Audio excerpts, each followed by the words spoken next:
It's easy to take the topic of ethics for granted, and it's also easy to constantly worry about it. On one hand, there's people who go about their lives simply doing what they think is right and not giving ethics a second thought until a crisis occurs. Then there are those on the other end of the spectrum who are always fighting ethical battles, either defensively or offensively. These people are either in the midst of a crisis themselves or are fighting proactively against the moral decline around them. If you surveyed most people about the importance of ethics, you would get a wide range of responses from apathy to urgency. We are spread all over the map regarding the level of importance that we should place on the topic of ethics. In order to raise ethical standards, we need to bring back a sense of equilibrium to where we live by adhering to solid moral standards without being consumed by them. This is called balance. We try constantly to achieve balance in our professional and personal lives. We want to balance our time, eat a balanced diet, stay emotionally balanced. But are we ethically balanced? Ethically, we need a sense of stability whereby we do not take it for granted, yet we are able to make firm moral decisions without panic, guilt, or indecision. It is critical that we do not confuse balance with mediocrity. We are not talking about balancing the good versus the evil. Being ethical 51% of the time is the same as not being ethical at all. Being ethically balanced refers to your state of mind rather than your ethical scorecard. There are all kinds of approaches to your ethical decisions that can throw you out of balance. If you live your life oblivious to any deeply held moral or ethical beliefs, then you're out of balance.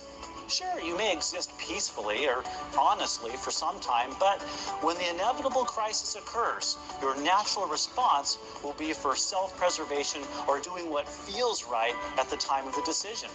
That's not balance.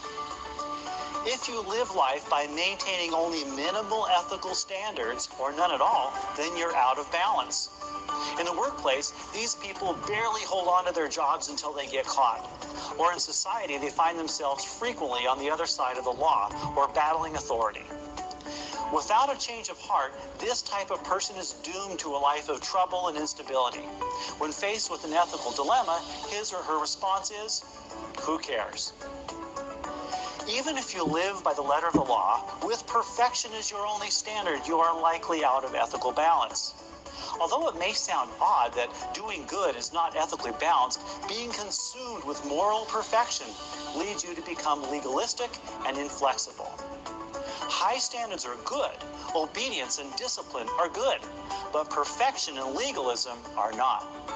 These kinds of people tend to become isolated and deeply discouraged by the inevitable moral failure that comes with life. So what does good ethical balance look like? To some extent, everyone has a little bit of all these extremes lurking somewhere. But an ethically balanced person has values, perspective, responsibility, and character.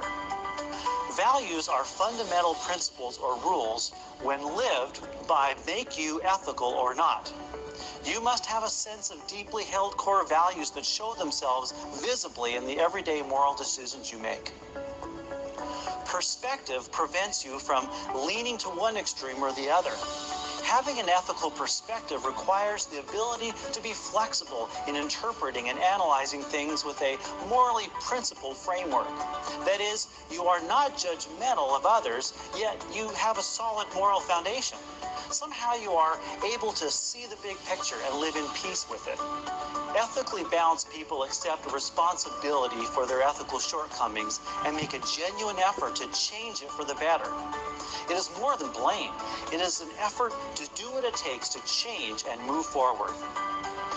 There must be a genuine self-awareness of who you are at your very core.